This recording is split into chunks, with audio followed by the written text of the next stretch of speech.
বাবার আসেন, হুজুর পাক নূর নবী যে ঈমান, আমি আরো কয়েকটা দলিল দিচ্ছি আপনাদেরকে, সময় তো বিষয় নাই। হুজুর পাক নূর নবী যে ঈমান, তিনি ঈমানের মূল, ঈমানেরও ঈমান, তিনি ঈমানের মূল, ঈমানেরও ঈমান। আসেন, এই যে মরার সময় আমাদের মৃত্যু, কুল্লু নাফসিন যাকাতুল মউত, মরতে হবে। মানুষ মরে না এক হিসাবে, ইমানদার ওলি আল্লাহ তারা মরে না, এক স্থান থেকে অন্য স্থানে যায় সম্মানের সহিত। কাফের মুনাফিক যারা, তারা খাঁচার মধ্যে আটকিয়ে যায়।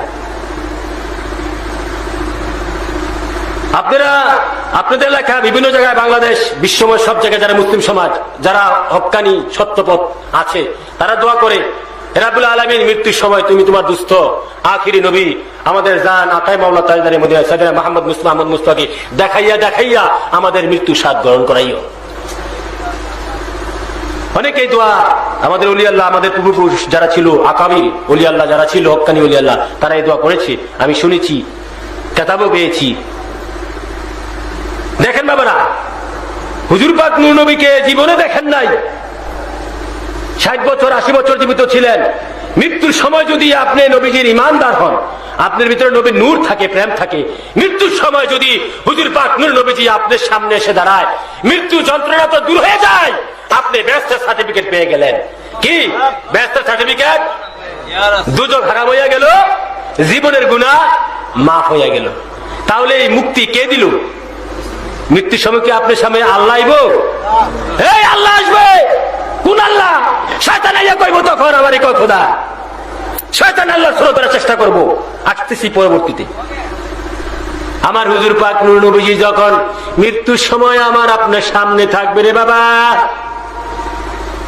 নবীকে ভালোবাসেন, আগে ভালোবাসা, পরে নবীর কর্ম করেন, সত্যিকারে কর্ম, যে কর্মে রিয়া নাই, যে কর্মে আমিত্ব নাই, যে কর্মে মানুষকে ঘৃণা করবেন না,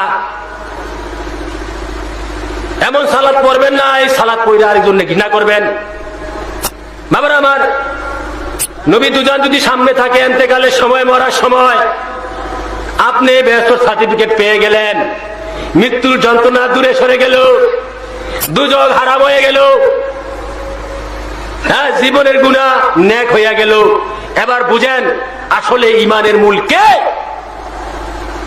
সেই নবীকে না আমাদের দরকার, যে নবীকে দেখলে, যে নবীকে মরার সময় পাই, মরার আগেও যাতে পাই।